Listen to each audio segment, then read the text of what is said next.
Vous êtes bien sur Grand Lille TV, nous sommes le vendredi 11 mai 2012, il est 7h30 et voici le journal de la rédaction. Vous le savez, toute l'actualité de la métropole lilloise, c'est sur Grand Lille TV en direct et tous les quarts d'heure.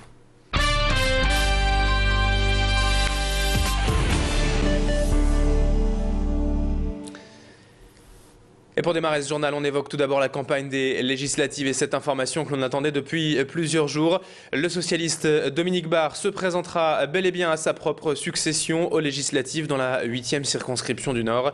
Le député sortant n'a pourtant pas reçu l'investiture du PS pour ce scrutin. Sa circonscription fait partie des accords négociés avec les Verts où le PS a donc décidé de ne pas placer de candidat en laissant le champ libre à l'écologiste Slimane Tir. Ce que n'accepte pas Dominique Barre qui s'est dit très amer quant à cette décision de son bureau politique. Il se juge d'ailleurs le plus à même de gagner l'élection, d'autant que selon lui, le Front National et Marine Le Pen a été crédité de 28% des voix dans sa circonscription. Il estime donc que sa candidature est essentielle pour soutenir son parti et François Hollande dans la construction d'une majorité forte. Il s'attend tout de même à une réaction de la part de la direction du PS et peut-être à des sanctions.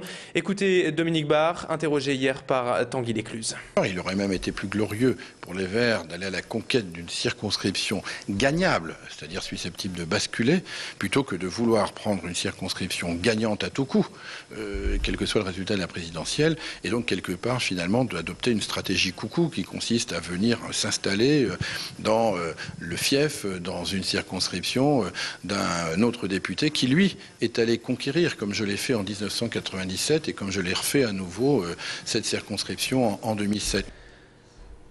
À la une de l'actualité également ce vendredi matin, la fille de Malcolm X, combattant célèbre pour l'égalité des Noirs aux États-Unis, était à Lille hier soir pour une conférence sur le thème de l'égalité entre les peuples et pour soulever les nombreuses inégalités entre les populations encore présentes dans nos pays.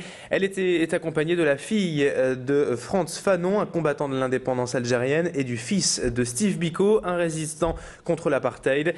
Ces trois enfants de résistants contre les inégalités font actuellement le tour de France lors de cycles de conférences. Ces trois enfants aux héritages assez lourds à porter ont donc décidé malgré tout de continuer le combat de leur père. Julie Sicot a rencontré la fille de Malcolm X. Elle revient sur la percée de l'extrême droite en France depuis plusieurs années. Quand je suis venue ici, j'ai vu ce qui se passait, j'ai senti qu'un état d'esprit se dégageait, une unité. J'avais besoin de voir ce qu'il se passait en France et c'est scandaleux. Je suis contente que Sarkozy soit parti. Good for Sarkozy going. Allez, dans le reste de l'actualité ce matin, le mal-être et la grève des policiers s'intensifient de jour en jour et dans la région, le mouvement est tout aussi suivi que sur le plan national. Les policiers lillois ont instauré, tout comme leurs collègues nationaux, hier la grève du zèle à base de prévention plutôt que de répression. Cela signifie simplement moins de PV, plus de dialogue avec la population. La plupart des syndicats participent d'ailleurs au mouvement et appellent donc les policiers à suivre cette grève. Une mobilisation qui a démarré en début de semaine après la mise en examen pour homicide volontaire d'un de leurs collègues à Noisy-le-Sec. Et depuis, les fonctionnaires de police dénoncent également dans le désordre le manque d'effectifs, la politique du chiffre, le manque de reconnaissance de la part de l'État et la détériorisation de leur image dans la société. Pour l'heure, il est impossible de connaître exactement le nombre de policiers qui appliquent cette grève du zèle sur le terrain, mais les syndicats estiment qu'elle est déjà bien suivie. Écoutez notamment les explications du responsable du syndicat SGP Police dans la région, Thierry Depuis, au micro de Julie Sicot.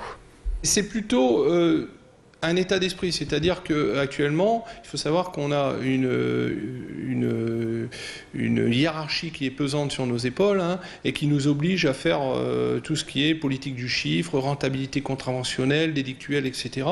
Et donc on pense qu'il y a une autre conduite à tenir, à savoir, certes, verbaliser quand c'est nécessaire, certes, avoir de la répression quand c'est nécessaire, mais aussi on peut parfois passer un message de prévention.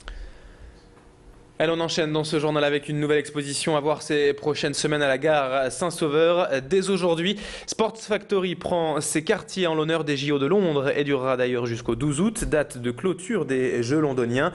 Sport Factory a été pensé comme une immense expo à jouer, une salle de sport d'artistes où les œuvres se transforment en ateliers sportifs et où le visiteur est invité à jouer. On pourra ainsi escalader une citation philosophique géante ou découvrir l'histoire de l'art en jouant au mini-golf, comme vous le voyez sur ces images. En bref, découvrir l'art et faire du sport en même temps. C'est un peu ce que propose cette expo Sports Factory au travers d'installations monumentales et souvent très humoristiques. C'est à voir jusqu'au 12 août cet été à la gare Saint-Sauveur de Lille. Présentation avec le commissaire de l'exposition Julien Carrel au micro de notre journaliste. C'est un grand gymnase d'artistes, une exposition à grimper, à jouer, où on peut ne pas avoir à choisir entre mouiller le maillot et visiter une expo avec des artistes qui nous proposent chacun leur imaginaire et leur regard sur le sport. C'est l'esprit de ce lieu, la gare Saint-Sauveur, mais c'est également nous, notre volonté à l'entorse de faire se rencontrer des publics qui souvent ne se croisent pas, le public du sport et de l'art en l'occurrence, et donc de proposer des installations et des expositions qui finalement sont accessibles à toutes et à tous. Allez, on se quitte sur Grand Lille TV pour l'instant avec ces belles images de montgolfières tout au long du week-end. À partir d'aujourd'hui et jusqu'à dimanche, donc, l'école centrale de Lille organise ses 24e montgolfiades au parc du Héron à Villeneuve-d'Ascq. L'occasion de s'envoler à bord de ces engins tout à fait exceptionnels. La montgolfière, c'est simplement le meilleur moyen de voyager sans connaître sa destination ni le temps de parcours.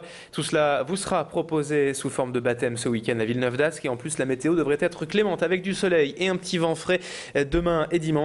Juste ce qu'il faut pour profiter des airs. Une quinzaine de ballons devraient être présents ce week-end au parc du Héron à Villeneuve-d'Ascq. N'hésitez pas à vous y rendre pour découvrir ces montgolfières. Fin de ce journal. Dans un instant à suivre sur Grand Lille TV, la météo, l'infotrafic. Restez avec nous.